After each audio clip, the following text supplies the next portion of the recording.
내 영혼을 고이 싸네. 평화 평화로다. 하늘 위에서 내려오네. 그 사랑의 물결이 영원토록 내 영혼을 덮으소서. 내 마음속에 솟아난 이 평화는 깊이 묻힌 보배로다. 나의 부활을 캐내어 가져갈 자 그 누구도 없으리라. 평화 평화로다. 하늘 위에서 내려오네.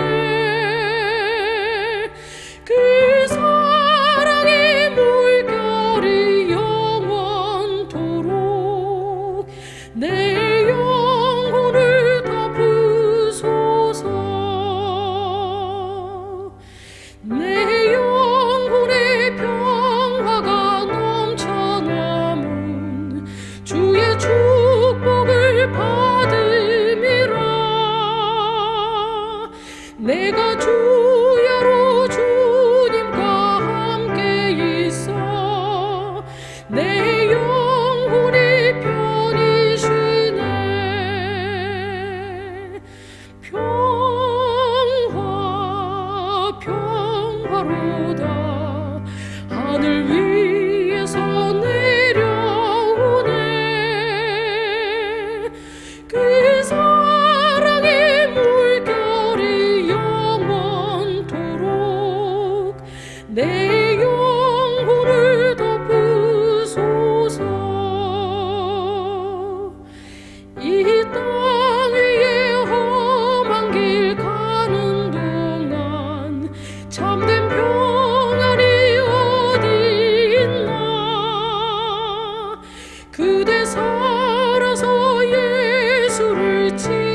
여호와께서 우리를 찢으셨으나 도로 낫게 하실 것이요 우리를 치셨으나 싸매어 주실 것임이라.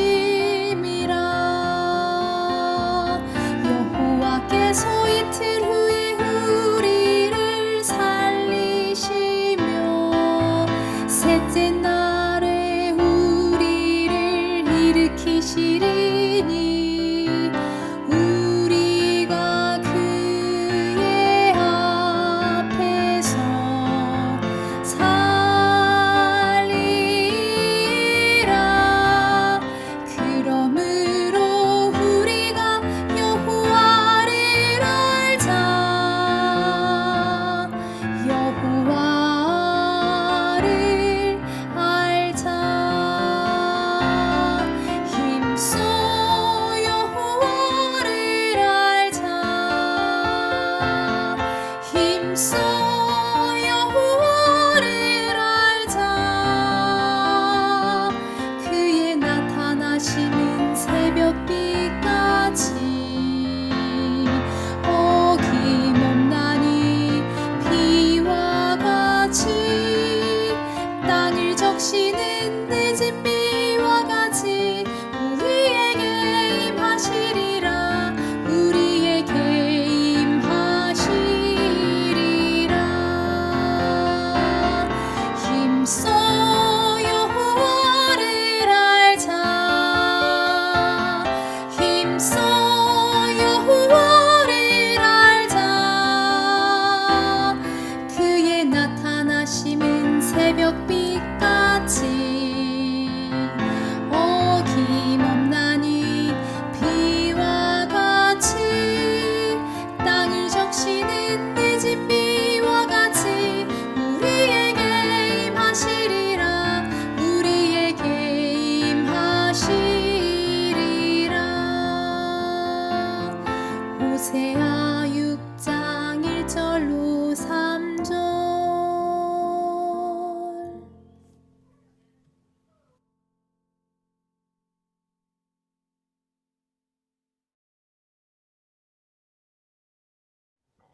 여러분 안녕하십니까?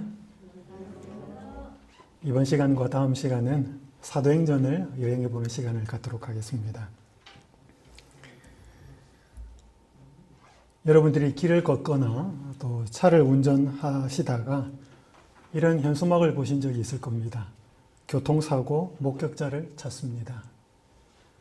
이런 일이 생각보다 많아서인지 현수막을 제작해주는 한 웹사이트는 샘플을 올려놓았습니다. 언제, 날짜, 그 다음에 차, 목격하신 분, 연락처 이렇게 해서 주문을 의뢰하면 이런 현수막을 만들어 주겠다는 것입니다. 사람들이 참고를 해서 만들라는 것입니다. 여러분, 사람이 만약에 억울하게 교통사고를 당했다면 얼마나 답답할까요? 그런 사람에게 그 사건을 목격한 사람이 있어서 나타나서 증인이 되어준다면, 자초지정을 설명해 준다면 얼마나 힘이 되고 도움이 될까요? 오늘과 다음 시간 이 사도행전을 통해서 사도행전을 여행하면서 증인이 얼마나 중요한지, 어떤 역할들을 하게 되었고 그들이 그 능력이 어디에서 나왔는지, 어디에서부터 시작되었는지 살펴보도록 하겠습니다. 사도행전을 시작하면서 전체 여행 가이드를 좀 드리면요. 하나의 주제절, 두 개의 키워드, 핵심 단어와 그것들을 연결하는 하나의 연결 키워드. 그래서 어떻게 보면 세 단어입니다. 사도행전 전체의 주제절은 1장 8절입니다. 오직 성령이 너희에게 임하시면 너희가 권능을 받고 예루살렘과 온 유대와 사마리아와 땅끝까지 이르러 내 증인이 되리라 하시니라. 여기에 성령과 예루살렘에서부터라고 하는 키워드를 좀 가지고 왔습니다. 기억하십니까? 누가복음을 살펴볼 때 누가복음의 키워드를 두 개를 드렸습니다.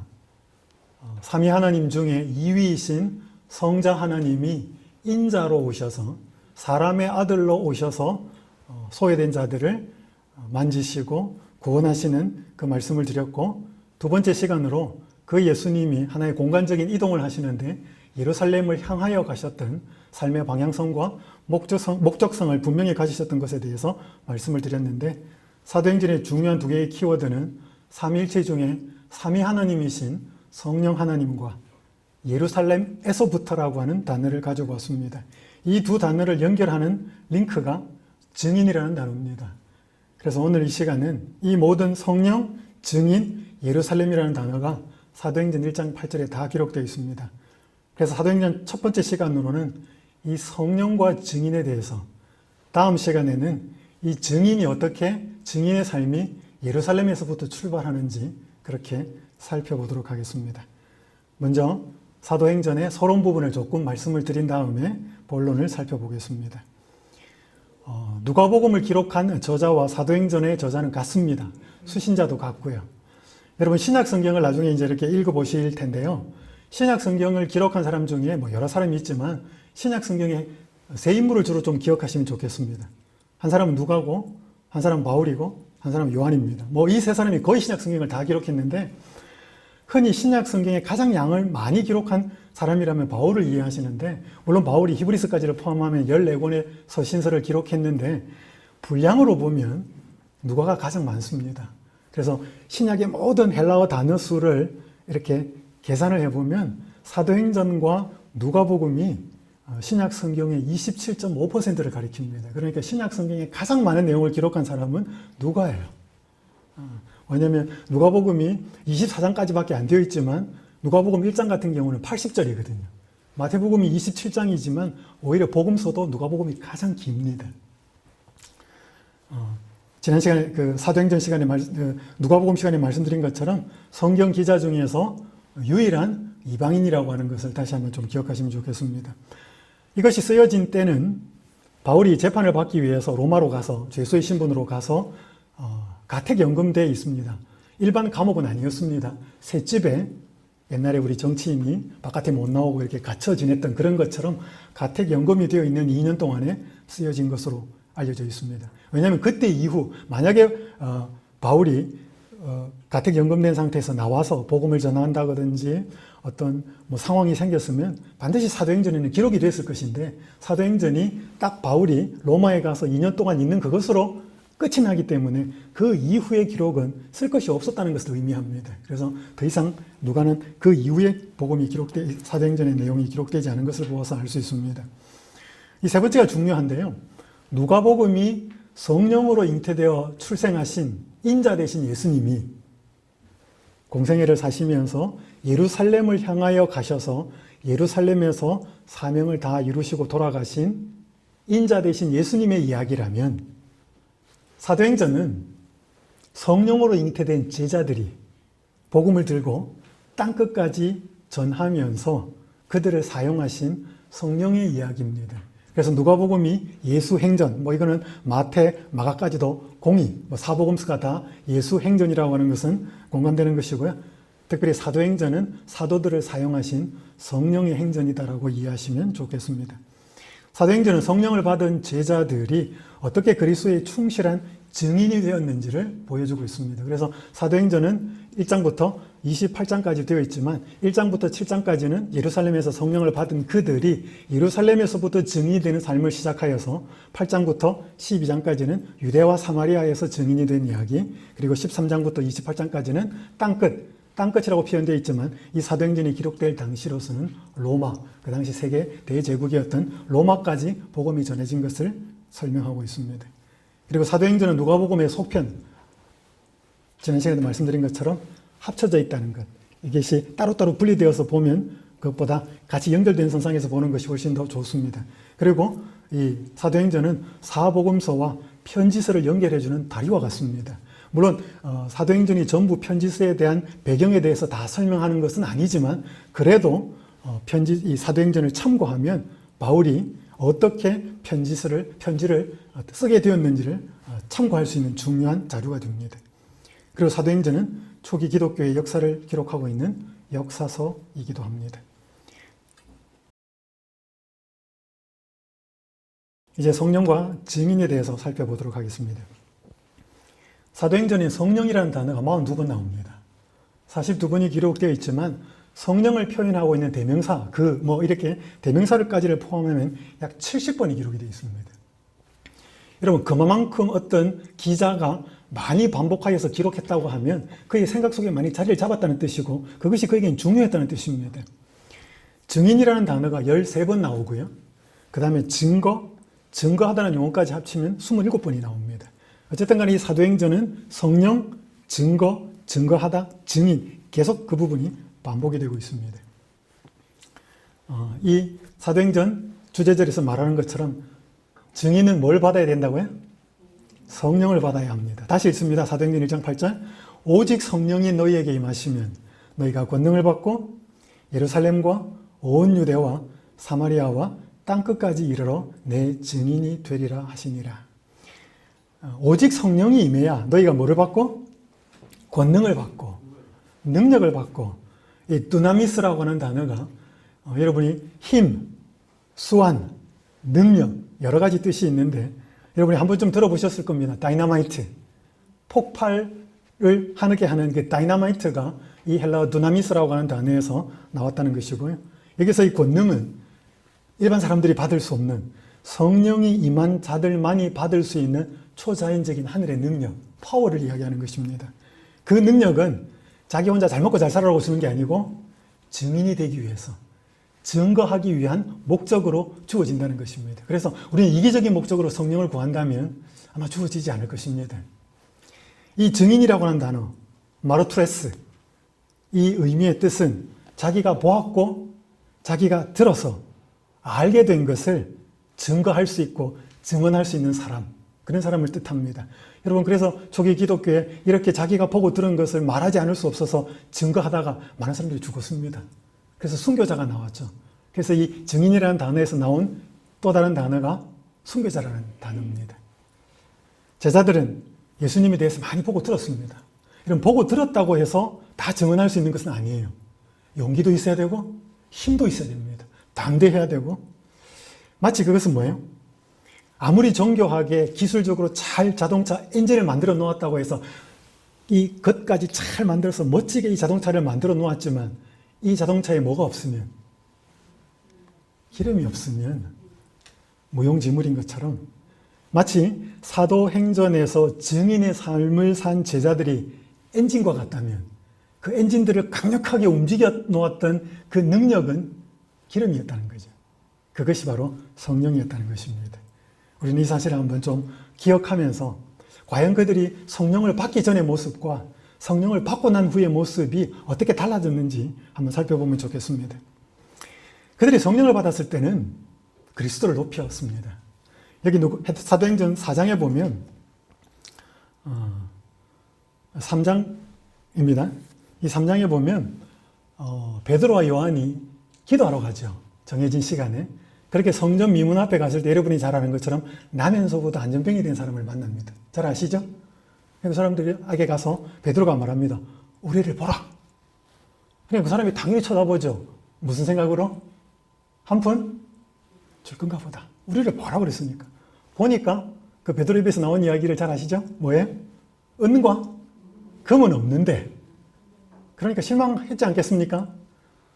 내게 있는 나사렛 예수의 이름으로 일어나 걸어라. 팔을 잡아당깁니다. 그랬더니 난리가 나죠. 여러분, 그때 성전 앞에서 일어난 일, 요즘으로 하면 어떨까요? 강남 한복판에서 아니면 서울역에서 많은 사람들이 모여 있는 데서 그 일이 일어났으니까 와, 전부 다 그렇게 된 거죠. 그렇게 할 때 이 베드로가 한 말, 사도행전 4장 12절입니다. 3장 12절입니다. 죄송합니다. 베드로가 이것을 보고 백성에게 말하되 이스라엘 사람들아, 이 일을 왜 놀랍게 여기느냐? 우리 개인의 권능과 경건으로 이 사람을 걷게 한 것처럼 왜 우리를 주목하느냐? 이 대단히 중요한 표현이에요. 그전에는 뭐라 그랬어요? 우리를 보라 그랬습니다. 여러분, 우리 교회가요, 세상에 나가서 친구들이나 사람들한테 우리 교회를 좀 봐. 우리 교회 한번 와봐. 여러분, 그렇게 해야 됩니다. 그죠? 영화를 만들어 놓고 책을 써놓고 볼만한 내용이 없는데 누가 보겠습니까? 우리 교회에 볼만한 거리가 없는데 누가 오겠습니까? 어떻게 추천하겠습니까? 와봐! 그렇게 해야 됩니다. 왔어요, 그죠? 와! 가정이 행복하고 자녀들과 부모님의 사이가 좋고 이 교회가 건강하고 뭐 사랑이 넘치고 이야 이게 뭐 있는 것 같아. 그래서 우리들을 주목할 때 우리들은 우리가 주목을 받아서는 안 되고 이 사람들아 왜 우리를 봐? 우리를 이렇게 만드신 분은 누구야? 하나님이셔. 그리스도셔. 우리를 보지 말고 그분을 봐. 그 이야기예요. 그러니까 그 전까지는 안 그랬습니다. 제자들이. 계속 반복되잖아요. 누가 크냐. 새 나라가 이루어지면 누가 주의 우편에 좌편에. 그런 제자들이 성령의 능력이 주어지고 증인의 삶을 살고 그래서 능력이 나타나고 그들이 초점이 중심이 되는 것처럼 보일 때 그들은 그 자리에 머무르지 않고 빠집니다. 자기가 싹 빠지면서 누구를요? 이 사람들아 우리 보면 안 돼. 이 능력과 이 힘과 이 권능이 우리가 잘나서 그렇게 된 것으로 생각하지 마. 우리는 도구일 뿐이야.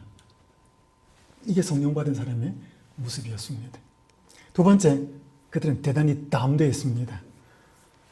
이 사건이 이후로 난 다음에 아나니아 삽비라 사건도 일어났고 막 이제 복음이 증거되니까 잡아 나가둡니다. 도망가지 못하고. 그러면서 또 공회 앞에 섰을 때 우리가 이 이름으로 사람들을 가르치지 말라고 말했지. 이제 막 추궁하는 것입니다. 그때 베드로와 사도들이 뭐라고 대답합니까? 사람보다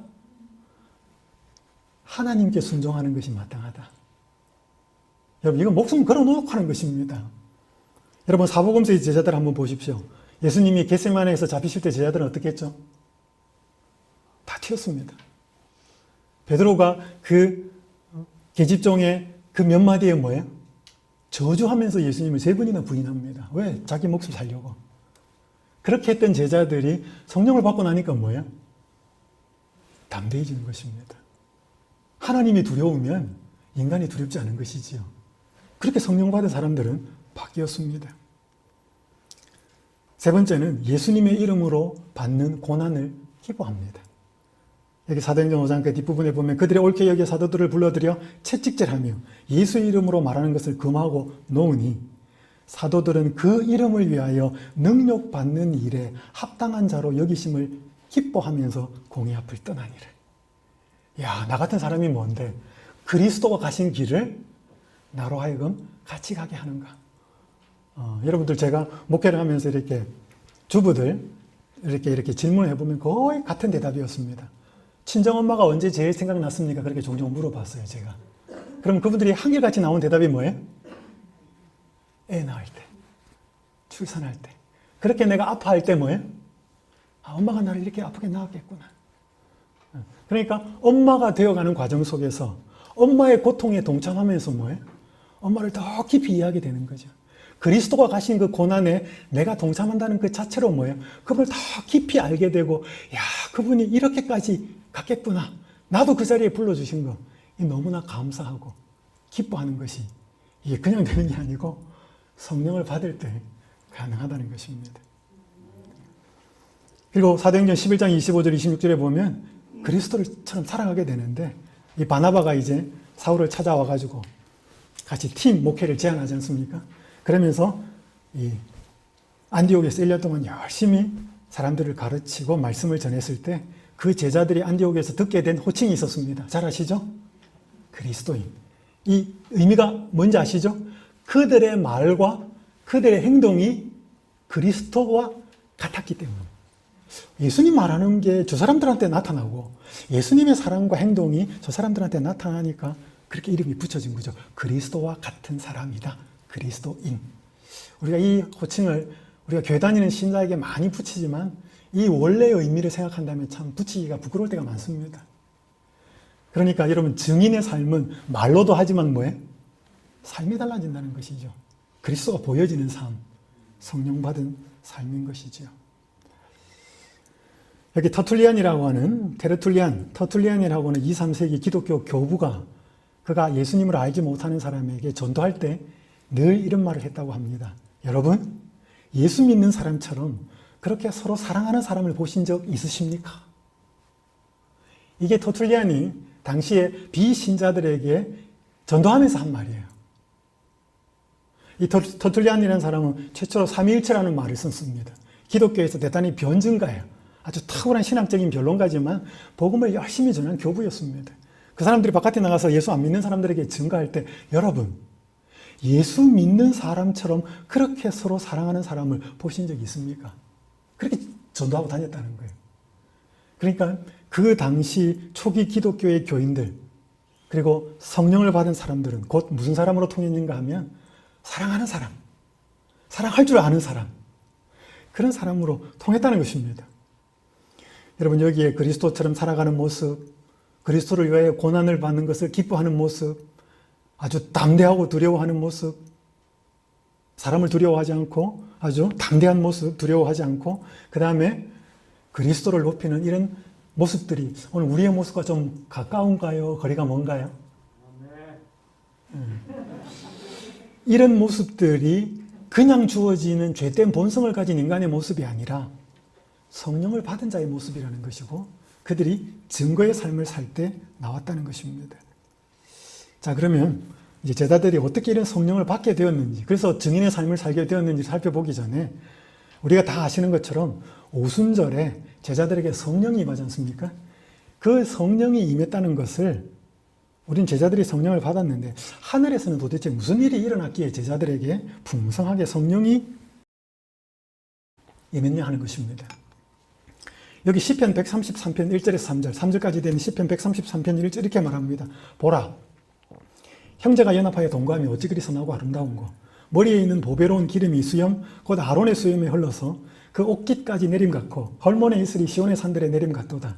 거기서 여호와께서 복을 명하셨나니 곧 영생이로다. 여러분 이 시편 133편은 다윗이 썼는데 언제 썼는가 하면 다윗이 사울의 위협을 피해서 아둘람 굴에 피해 있을 때였습니다. 그때 이 사울이 통치를 제대로 못하니까 원통하고 서운하고 고통받는 사람들, 다윗의 친구들과 친척들이 다 그 아둘람 굴에 모였어요. 한 많은 사람들이. 근데 여러분 한 많은 사람들이 모여서 되게 짜증내고 치고받고 살았을 것처럼 보이지만 거기에 모인 곳은 거의 천국 같았습니다. 여기 보니까 형제가 연합하여 동거하며 어찌 그리 선하고 아름다운 거. 그 아둘람 굴에 모였던 사람들의 상황을 설명하는 거예요. 그러면서 뭐예요? 다윗이 자기들과 함께 있었던 그 형제 간의 사랑이 얼마나 큰지 두 가지 비유를 설명해요. 그 비유가 뭐냐면 머리에 있는 보배로운 기름이 부어졌는데 수염, 곧 아론의 수염이 흘러서 그의 어깨까지 내린 것 같고 여러분 이 장면이 뭐 같아요? 아론, 기름, 옷 이게 어떤 장면 같아요? 대제사장인 아론이 위임식 하는 장면이에요. 기름 쭉 부어가지고 뭐예요? 뚝뚝뚝 타고 나서 기름 흘러내리는 그 장면을 이야기하는 거예요. 여러분 그 사랑하는 사람들이 너무 이렇게 사랑스러운 눈빛으로 막 이렇게 서로를 바라보고 있을 때 사람들이 보통 뭐라 그래? 눈에서 꿀이 떨어진다 그러잖아요. 하트 뿅뿅 이렇게 막 그렇게 표현하는 것처럼 그들이 형제 사랑이 뭐예요? 그 아론의 머리에 부어진 기름이 옷깃을 타고 수염을 타고 이렇게 쭉쭉쭉 흘러서 떨어지는 것 같았다 이 말이에요. 그렇게 사랑스러웠다 이 말이에요. 꿀 떨어지는 것처럼. 또 하나의 표현은 헐몬의 이슬이 시온의 산들에 내린 것 같다. 이 헐몬은 헤르몬산이에요. 팔레스타인 지도에서 훨씬 북쪽에 있는 이 헤르몬산에는 눈이 내린 곳입니다. 이슬이 내려서 이렇게 쭉 이렇게 예루살렘까지 내려오는 요단강으로 들어오는 그 상황을 이야기하면서 뭔가 그들에게서부터 위에서부터 주어지는 더 큰 뭐가 있었다는 거예요. 그것이 그 형제 사랑을 가능하게 했다는 거예요. 그러면서 뭐예요? 제사장의 머리에 부은 기름이 옷깃을 타고 뚝뚝뚝 떨어졌다는 것을 설명하는데 이게 어디서부터 떨어졌는가 하면 오순절에 하늘에서부터 떨어집니다. 그래서 사도행전 38쪽 39쪽에 이렇게 기록합니다. 하늘 문으로 들어가신 그리스도는 천사들의 경배를 받으시며 보좌에 오르셨대. 이 예식이 마쳐지자마자 성령은 풍성하게 제자들에게 쏟아져 내렸대. 그리고 그리스도께서는 과연 영원부터 아버지와 함께 가지셨던 모든 영광으로 영원롭게 되셨다. 오순절 성령 강림은 구주의 취임식이 끝났다는 하늘의 통고였다. 그분은 당신의 약속에 따라 하늘로부터 성령을 그의 제자들에게 보내셨는데 이것은 왕으로서 하늘과 땅의 모든 권세를 받은 분이요 따라서 그의 백성을 위해 기름 부음을 받은 분이시라는 증거였대. 그러니까 여러분 예수님이 승천하시고 나서 뭐예요? 대제사장의 봉사를 시작하시기 전에 취임식한 거예요. 또 왕으로서 취임식한 거예요. 아까 아론이 대제사장으로 취임받을 때 뭐 했어요? 기름 부은 것처럼 물론 하늘에서 예수님이 취임할 때 예수님 머리에 기름 부었을 것은 아닙니다. 그러나 기름이 뚝뚝뚝 붓고 나서 떨어진 게 그게 뭐예요? 성경의 기름은 성령을 상징하잖아요. 그래서 예수님이 하늘에서 대제사장으로서 왕으로서 취임식하시고 그에게 충만히 임한 기름, 성령이 뭐예요? 어디까지 떨어진 거예요? 지상까지 떨어진 거예요. 그 예루살렘의 다락방까지. 정말 이해되셔요? 그러니까 이 땅에서의 제자들이 오순절에 성령을 풍성하게 받은 것은 하늘에서 무슨 일이 일어났다? 하늘에서 왕으로서 대제사장으로서 성소, 하늘 성소를 봉사하는 그분의 하늘 성소의 봉사의 시작을 가리키는 것입니다. 그래서 하늘과 땅이 뭐 하고 있는 거죠? 연결되어서 사역하고 있는 것을 보여주는 것입니다. 마치 이거 뭐예요? 올해 이거 1월 23일 기사인데 미국에서 긴축 재정을 해가지고 미국 주가가 떨어진다는 이야기예요. 미국 주가가 떨어지니까 미국 주가만 떨어지고 끝나요? 아니면 한국에 영향이 있어요? 뒤에는 한국 주가가 영향을 받아서 따뚝 떨어진다는 거예요. 기사 제목이 되게 재밌습니다. 주가 뚝, 눈물 뚝뚝. 주가가 떨어져서 이 주식 투자한 사람들 눈물도 뚝뚝 떨어진다. 그런 내용이에요. 여러분, 우리가 이런 현상을 보면 지구촌 어디에서 일어나고 있는 것이 그 나라의 상황만으로 끝나지 않아요. 요즘 러시아가 우크라이나 침공하려고 그래요. 여러분, 저하고 아무 상관없는 일일 줄 알았어요. 근데 상관이 있더라고요. 기름 넣으러 가보니까. 러시아가 우크라이나 침략한다는 그 소식이 쫙 정해지면서 국제유가가 떠요. 그죠? 배럴당 올라갑니다. 그래서 우리가 자동차 기름 넣으러 가면 피부로 실질적으로 느껴요. 와. 그래서 요즘 사람들이 이 지구촌, 진짜 뭐예요? 저 멀리서 일어나는 사건과 사고들이 우리하고 무관하지 않다는 거예요. 여러분, 이런 것을 보면 하늘도 우리와 무관하지 않습니다. 이 땅에서 일어나는 우리의 삶 속에 하늘이 무관하지 않아요. 이 땅이 우리가 아파하면 하늘도 아파할까요? 잘 모르십니까? 여기 시대소망 356페이지 이렇게 기록합니다. 사람이 한숨 짓고 고통을 느끼고 슬픔을 당하는 것은 무엇이나 다 하늘 아버지의 마음에 파동을 일으킨다. 우리가요, 신자들이 가슴이 아파하고 힘들어하면 우리 하나님 아버지가 이 마음속에 파동이 일어난다는 거예요. 여기에서 일어나는 일이, 우리에게 일어나는 일이 거기에 계신, 하늘에 계신 그 하나님께 영향을 미친다는 거예요. 여러분, 하늘에서 일어나는 일도 우리에게 영향을 미칠까요? 여러분, 그걸 제대로 알아야지 남은 백성이 됩니다.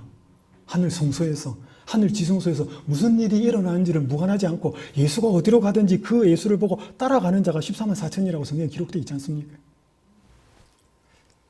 하늘은 제자들의 삶과 무관하지 않습니다. 오순절에 제자들이 성령을 풍성히 받았다는 것은 하늘의 만왕의 왕으로서 대제사장으로서 하늘 성소에 취임하신 그분의 취임식 결과였다는 사실을 기억하시면 좋겠습니다. 자, 그러면 이제 오늘 중요한 말씀인 제자들은 어떻게 성령을 받았는가 두 가지로 말씀을 드리겠습니다. 첫 번째, 자신들이 감당해야 될 사업의 성질과 범위를 깨닫습니다. 예수님이 돌아가시 후에 부활하셔서 제자들을 40일 동안 재교육을 시킬 때, 재수를 시킬 때 그들에게 알려준 것은 죄 사함을 받게 하는 회개가 예루살렘에서부터 시작하여서 모든 족속에게 전파될 것이라고 말씀하셨고 너희는 이 모든 일의 증인이 될 거다 라고 말씀하셨습니다. 여러분, 이 사실을 제자들이 알았을까요? 처음부터? 관심 없었어요. 예수님이 새 나라를 만들면 거기서 뭐 할까, 한 자리 할까, 그것만 늘 생각하고 있었지 그들이 뭐 어떤 일을 해야 되는지는 몰랐습니다. 근데 이거를 예수님이 가르쳐 주시면서 조금씩 깨닫게 됩니다.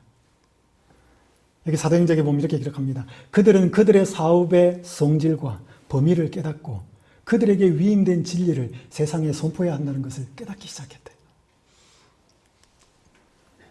그러면서 여러분, 이 바울에 관한 기록인데 바울이 예루살렘에 3차 전도여행을 마치고 선교여행을 마치고 돌아가려고 할 때 들려오는 소식은 좋지 않습니다. 가면 죽을 거다. 가지 마라.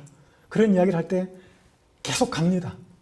그때 한 바울의 말이 뭔가 하면 내가 달려갈 길과 주 예수께 받은 사명, 곧 하나님의 은혜의 복음을 증언하는 일을 마치려 하면 나의 생명조차 조금도 귀한 것으로 여기지 않았다고 기록합니다.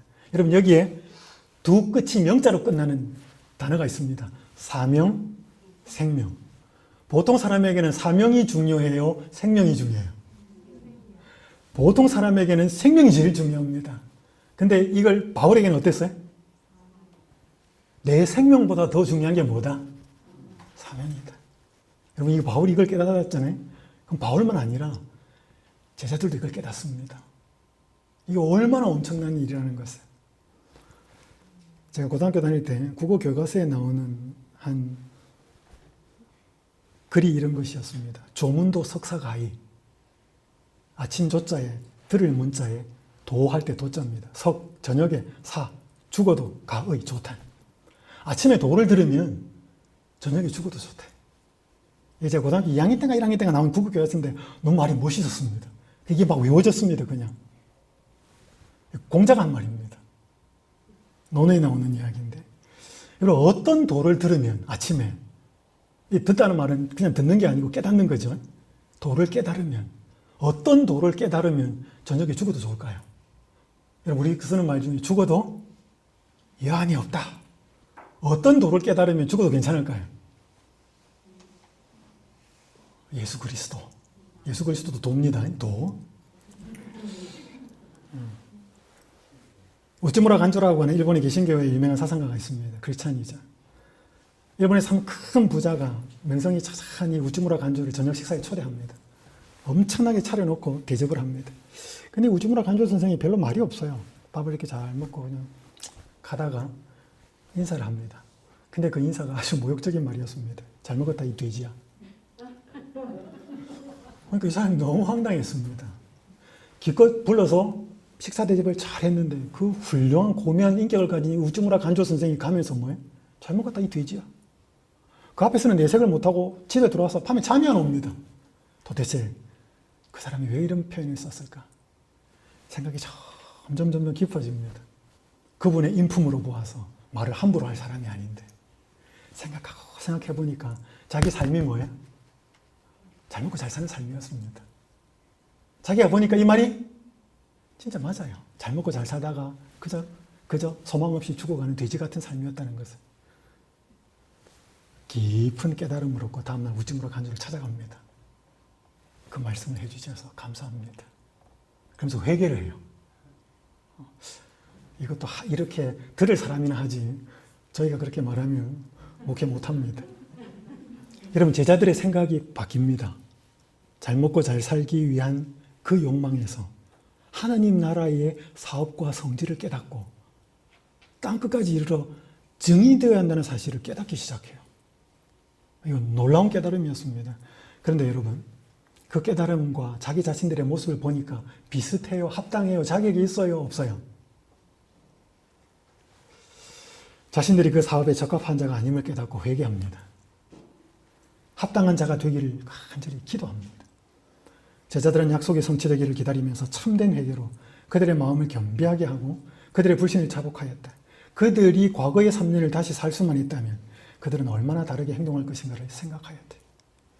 제자들은 사람들을 만나기에 적합하게 되도록 그리고 매일의 교제에서 죄인들을 그리스도께 인도할 수 있는 말을 할 수 있도록 매우 열렬히 기도하였다. 밑에 빨간 글자, 저희를 영혼 구원 사업에 적합하게 해줄 거룩한 정렬을 달라고 주께 부르짖었다. 완전히 생각이 바뀌죠. 그러니까 하나님의 그 사업의 위대한 높은 목적과 그 어마어마한 사업을 아니까 자기들이 너무 부족한 거예요. 나는 합당하지 않다. 근데 주저앉아 버리고 끝내지 않습니다. 그 상황에서 뭘 해요? 하나님, 그러면 그 일을 하는데 적합한 사람이 되게 해주십시오. 어떻게 선교할 수 있고 어떻게 그리스도께 사람들을 인도할 수 있는 말을 할 수 있을지 그 말을 하게 해달라고, 그리고 그 정열과 그 열정과 그 마음을 달라고 기도하기 시작합니다. 아까 말씀드린 것처럼 성령은 우리 개인의 욕망과 이기적인 목적을 채우기 위해서 주는 게 아니고 그리스도를 증거하기 위해서 증거하기 원하는 사람에게 부어지는 것입니다. 대한민국 지성인들 중에서 대표적으로 이혜영 씨가 있는데, 이혜영 씨가 딸 때문에 신자가 됩니다. 그러니까 주변에 있었던 많은 학식 있는 사람들이 나무랍니다. 그냥 조용히 예수님을 믿으면 조용히 그냥 속으로 믿지 뭐 그렇게 공개적으로 교회까지 나가고 떠들고 하냐고. 그때 그렇게 말하는 친구들에게 이혜영 씨가 한 말이, 명예를 달라면서 글을 썼더니 명예가 생기더래. 돈 벌려고 애쓰니까 되더래. 또 병 때문에 병원에 다니니까 나아지더래. 그런데 어느 날 너무도 외로워서 극장에 가서 영화를 봐도 내가 좋아하는 글을 봐도 마음은 채워지지 않고 이 세상에 나 혼자구나 라고 느껴졌다. 절대 고독을 느낄 때, 즉 영혼이 가랄 때, 목마를 때, 수돗물이든 1급수든 2급수든 보통 물로는 채울 수 없는 갈증을 느낄 때 어디로 가는 거예요? 도로 친구들한테 묻는 것입니다. 왜 신자가 됐느냐고 묻는 물음에 뭐야? 내가 다 해봤다는 것입니다. 근데 내 마음이 공허하더라는 것입니다. 그때 내가 어떻게 할 수가 없었을 때, 이 물로는 채울 수 없고 영혼의 목마름이 있는데 당신들은 어디로 가느냐 이 말입니다. 나는 예수한테 가서 찾았다는 것입니다. 그 고백이에요. 여러분, 이런 사람들이 있다는 것이 뭐예요? 그 제자들에게 주어진 확신이었습니다. 그러니까 이 사람들을 인도해야 되는데 능력이 없는 거죠. 그러니까 여러분, 여기에 합당한 자가 되게 해달라는 것이 그들이 예수님이 승천하시고 나서 열흘 동안 간절히 자신을 성찰하면서 드린 기도예요. 그 기도는 딴 게 아니고 뭐예요? 증인의 삶을 올바로 살 수 있는 자가 되게 해달라는 기도가 그들이 열흘 동안 드린 간절한 기도였습니다. 그래서 A.W. 토저는 이렇게 말합니다. 성령 충만의 정도는 어디에 비례하는가 하면 참된 갈망의 강도와 일치한다. 우리가 성령으로 충만하게 되기 이전에 충만하게 되고자 하는 뭐가? 열망이 불타오르지 않으면 안 됩니다. 여러분이 돈을 많이 벌고 싶으십니까? 어떤 사람이 돈 버는지 아셔요? 돈을 정말로 벌고 싶은 절박함이 있는 사람이 돈 법니다. 여러분, 어떤 사람이 공부 잘하는 줄 아셔요? 제가 SDA 3육 외국어학원, 지금 SDA 교육에 제가 일할 때였습니다. 한 번에 신촌에 제가 부목사로 있었는데 1단계부터 2개월 책에서 6단계 1년 과정인 그건 이제 졸업식이 있습니다. 그 졸업식은 멋지게 합니다. 가운도 쭉 입고 졸업 스피치도 하고. 그래서 한번 졸업식이어서 가게 되었습니다. 학원생 중에 졸업생 몇 명이 있어서. 근데 졸업생 중에 한 명이 스피치를 하는데 이 학생은 이화여대 학생이었습니다. 제가 신촌에 있었으니까 그 학교 주변에, 학원 주변에. 근데 이 아가씨가 어디에 사는가 하면 집이 인천이라고 했습니다. 인천에서 자기 학교까지 와야 되는데 몇 시 수업을 듣냐면 아침 7시 수업을 듣는 것입니다. 아침 7시 수업 듣기 전에 어학 실습 30분을 랩을 들어야 되거든요. 그럼 6시 반까지 와야 돼요. 그럼 인천에서 지하철 첫 차를 타면 5시래. 그걸 타고 와야 6시 반까지 오는 것입니다. 그렇게 수업 2시간 듣고 학교 수업하러 가는 것입니다. 여러분, 그렇게 해가지고 1년 동안 단 한 번도 결석하지 않고 매일 그래서 딱 1년 만에 6단계 졸업하고 나가는 학생의 스피치를 들었습니다. 그 학생의 어떤 스피치를 들으니까 정말로 영어를 잘하고 싶은 그 마음이 막 온몸으로 느껴졌어요. 그것이 그 여학생의 잠을 깨우는 것입니다. 새벽 5시 첫 차를 타고 가서 한 번도 지가 결석하지 않도록 그렇게 그 여학생을 몰아간 거죠. 절박함. 그래서 여러분, 방법은 별로 중요하지 않습니다. 진짜 그 절박함이 계속 내 마음속에 살아있으면 뭘 해도 합니다. 그게 공부라면 공부 쪽으로 튈 것이고, 그게 돈이라면 돈 쪽으로 튈 거고. 근데 오늘 우리의 뭐에 대한 절박함? 영혼을 그리스도께로 인도하기 위한 절박함. 우리에게 이게 있냐는 것입니다. 이게 있어가지고 기도를 해도 이게 안 되면 밥맛도 없고. 여러분, 제자들은 이게 안 되어가지고 이 마음이 어떻게 할 수 없는 그 부족함을 깨달아서 그 앞에서 거룩한 정열을 달라고, 그 영혼들에게 무슨 말을 해야 될지 그 말을 입에 넣어달라고 그렇게 간절하게 기도했다는 것입니다. 여러분, 이게 그들이 성령 받은 증거예요. 이유예요. 자, 그러니까 일단 우리는 뭘 알아야 되는가 하면 성령의 능력을 먼저 알아야 됩니다. 성령이 누구신가? 물론 성령은 하나님이에요. 근데 성령의 능력을 먼저 알 필요가 있습니다. 이게 윌리엄 템플이라고 하는 캔터베리 대주교가 이런 표현을 했습니다. 나에게 햄릿이나 리오왕 같은 희곡을 주면서 그런 희곡을 쓰라고 한다면 헛일일 뿐이다. 난 할 수 없다. 나에게 예수님의 삶을 보여주면서 그렇게 살라고 한다면 그것도 헛일일 뿐이다. 예수님은 그렇게 하실 수 있었지만 나는 할 수 없다. 그러나 셰익스피어의 천재성이 내 안에 들어와 거할 수 있다면 나는 그런 희곡을 쓸 수 있을 것이다. 그리고 성령이 내 안에 들어와 사신다면 나는 그분과 같은 삶을 살 수 있을 것이다. 여러분, 오늘 우리들한테 엄청나게 글 잘 쓰라 그러면 못 쓰잖아요. 근데 그렇게 글을 잘 쓰는 셰익스피어의 천재성이 내 속에 들어온다면 쓸 수 있잖아요. 우리는 그리스도처럼 살 수 있다 없다? 그리스도를 증거할 수 있다 없다? 그런데 그렇게 할 수 있는 성령이 있는데 성령이 나한테 들어오면 할 수 있다. 동의하십니까?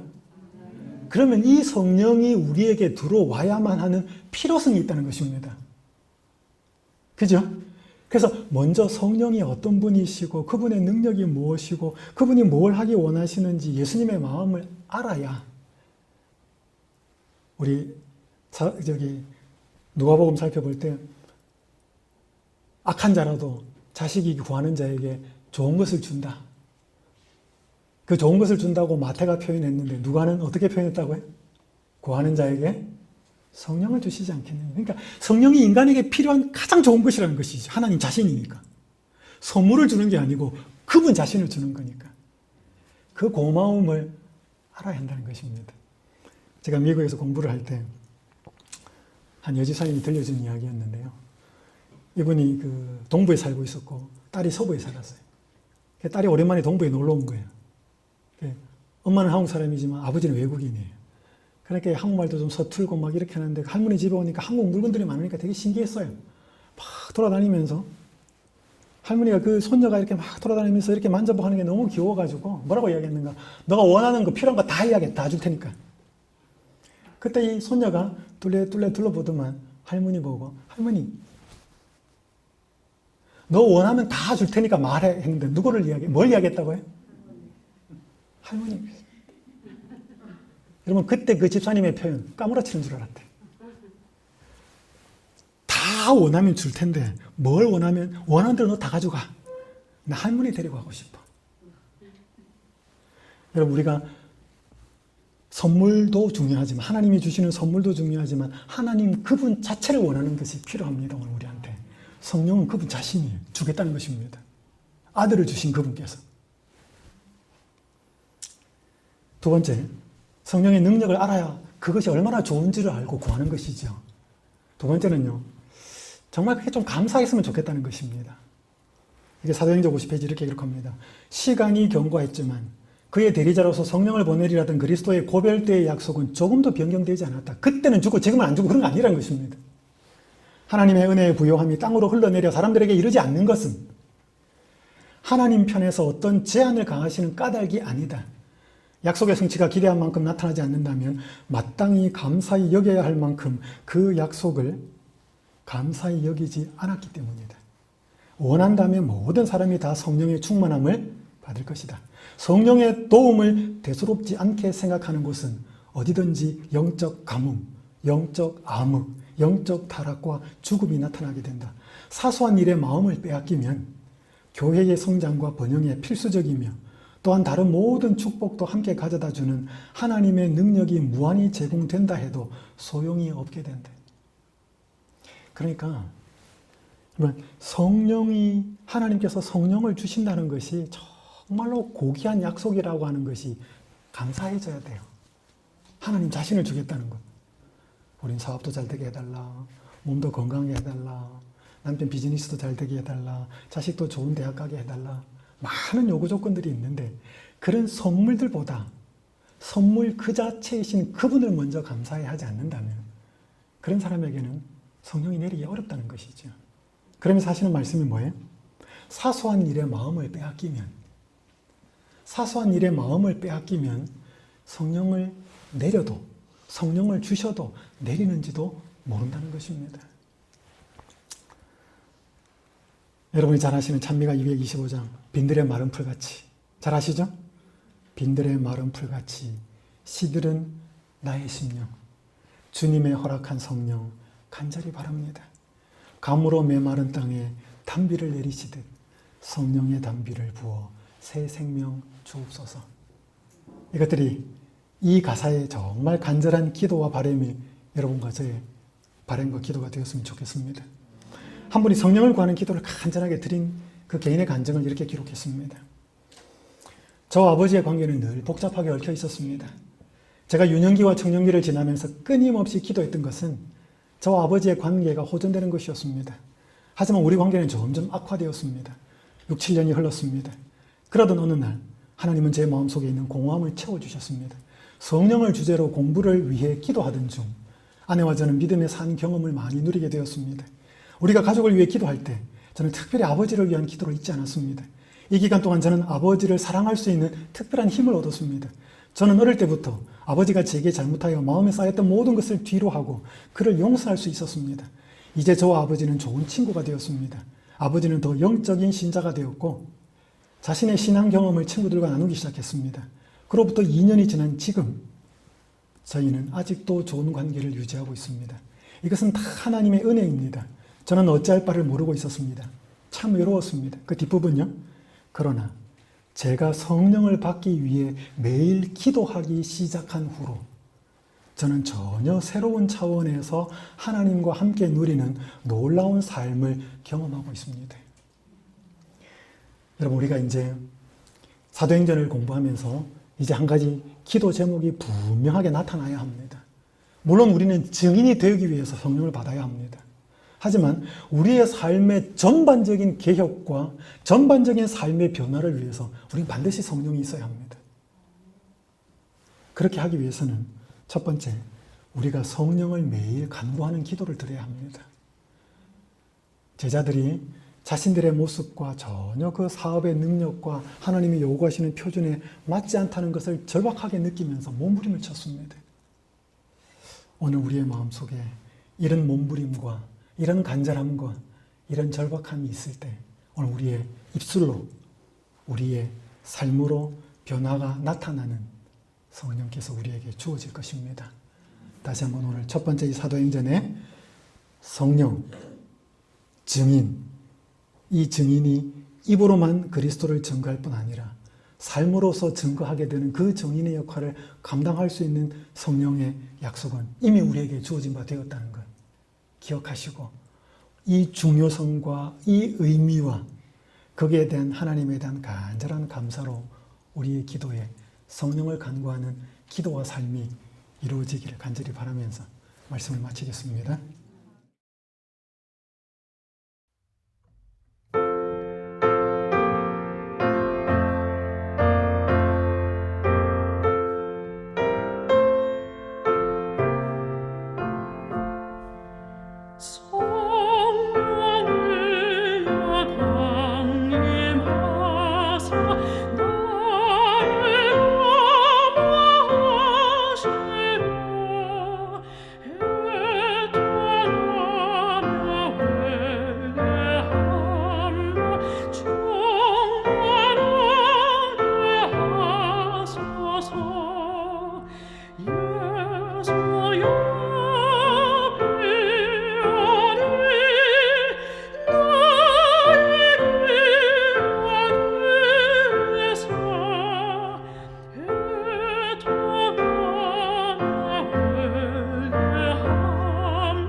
하늘에 계신 아버지 하나님, 성령을 보내시겠다고 하셨던 그 약속은 그 사도시대나 지금이나 변치 않았음을 인하여 감사합니다.